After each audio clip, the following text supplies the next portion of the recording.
The African National Congress has publicly pledged to nominate only ethical, capable and people-centered cadres as its candidates for the upcoming 2026 municipal elections. This commitment, framed as a direct instruction from its National Conference resolutions and a return to its core principles, represents a clear acknowledgement of the severe damage inflicted upon the party's reputation and local governance by years of poor performance, corruption and internal factionalism. Is this a promise a little too late? Well, let's unpack this with political analyst Dr. Levy Ndou. A very good evening to you, Dr. Ndou. Thank you so much for joining us. I guess you can answer that first question. Is this promise a little too late, or is it a little too cliche at this point that's been heard so many times? Good evening, Masa. Good evening to the viewers at home.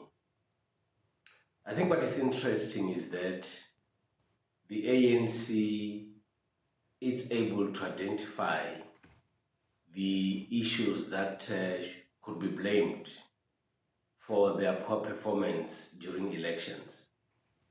And what is also more interesting is that when they talk about the kind of leadership or the kind of people that they need to deploy, they don't necessarily raise new issues. They raise issues that will relate to the kind of leaders that the ANC is supposed to have, and which is the message that they've been preaching throughout. One would also identify specific areas where the ANC has tried to respond to what ordinary citizens have been saying in terms of deploying people that are supposed to lead, and specifically in local government. Though it has not been rolled out in all the wards in South Africa, in some of the wards they started to identify people and also involve ordinary members of the public in the identification of right people within their ranks.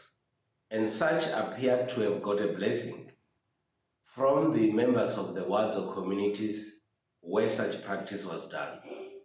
But the other unfortunate situation about the ANC is that the ANC has been able to attract within its ranks people who had other motives rather than serving the public and doing what should be, I would refer to, responding to the identified programs of the party.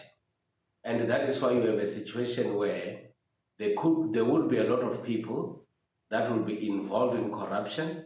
There would be people that will be incapacitated in terms of responding to service delivery challenges. But also you would get people who will generally not care about what is supposed to be done, and they actually leave the ANC in a very, very bad light. But worst of all are the issues, as you've indicated, of corruption, where public officials who are coming from the ANC would be involved in corrupt activities, and that generally dents the image of the ANC. And that's why people would therefore decide not even to go and vote, but to stay at home, because they do not want to associate themselves with people who are tainted.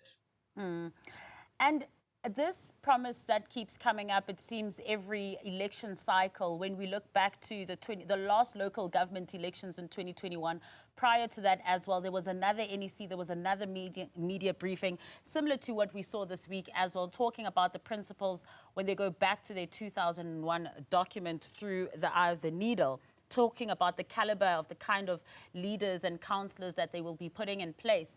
But since 2001, from that document being put into place as well, it doesn't seem that that is being implemented. So the self-diagnosis of the ANC has been done to a core and has been done thoroughly so. But to what point can we be taking what they're saying seriously if what we're seeing is different?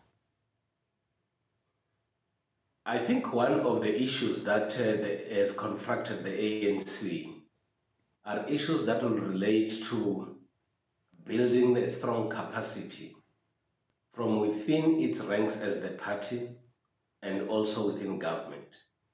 But also equally, you have had a situation where when the ANC came into power, they appeared to have neglected the party capacity in terms of ensuring that the programs of the party remain strong and there are capable people that are able to build the party outside government and so that they are able to respond to the government's needs. But equally, you have a situation where the ANC also appeared to have been preoccupied by issues of governance, transforming the South African society, and which appeared to have been a much bigger project for the ANC to deal with. When the ANC had to come with a document referred to the through the eye of the needle, it was because the ANC had identified certain elements of careerism, certain elements that could trigger leaders to become corrupt, certain elements of people who would want to occupy positions and not being able to deliver as expected. We also need to note that the document that talks about the deployment of right people with the right state of mind and correct to serve the people, it's a very, very old document of the ANC. And my view is that if the ANC would have focused on strengthening the organization and ensuring that in the process, whilst they are in government, they are able to identify right people, to occupy right people, that did not happen. Another area, in my view, that the ANC has allowed to create this kind of a situation, it's when the ANC would put an emphasis on elections in their own conferences rather than talking to consensus.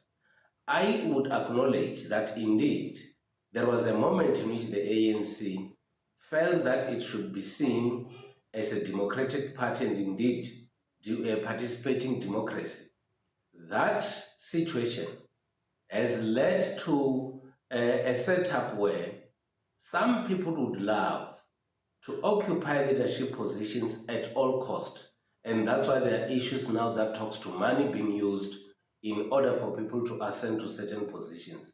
And that talks to the nature and the character of the leadership that the ANC would have. And I think the call by the president of the ANC that talks to consensus would also assist the ANC in the sense that when you have a leadership that is based on consensus, you could be able to thoroughly interrogate the character and the nature of the people that want to see leading the party. And on the basis of consensus, you would not have an aggrieved party or section of the party. You could therefore be able to leave conference with the leadership that has been agreed upon by everyone. But as you know, you have got a lot of wards that will be participating in the elections. It is upon those that are in the leadership positions of the ANC to ensure that capable, reliable, corrupt-free, skilled, qualified leaders of the ANC are identified, and they should be able to respond to the needs of their different wards. You've, so eloquently put it for us, Dr. Ndou, and just simply put, when you already have the diagnosis of what you really need to do, what the problems are, already stemming back to the late 90s, early 2000s, and then you fast forward to 2025 and you look at the state of municipalities across the country, which are obviously in a dire state as well. Now, if local service delivery is not at its optimum as it stands with the current crop of ANC councillors, what is it that is going to make the ANC understand that just saying that we will select credible and ethical leaders is not enough, but what you do on the ground matters more? I mean, we can also look at examples made recently with the SETA board appointments of the 3 seaters that were appointed, administrators who were appointed, and they were also questionable. So when it comes to the action of it, it is contrary to the wording of it. I expect the ANC to have learned from the mistakes of the past. I expect the ANC to have learned from the Tshwane situation where they could not agree to the views of the branches, and then they imposed someone outside that area or someone who was not popular. I expect the ANC to have learned from the low voter turnout because people were worried that the ANC is not delivering as expected.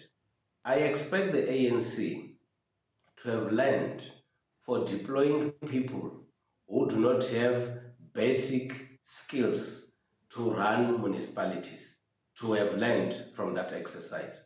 I expect the ANC to have learned from the different municipalities that are collapsing, that when these municipalities are collapsing, they point the finger at the ANC.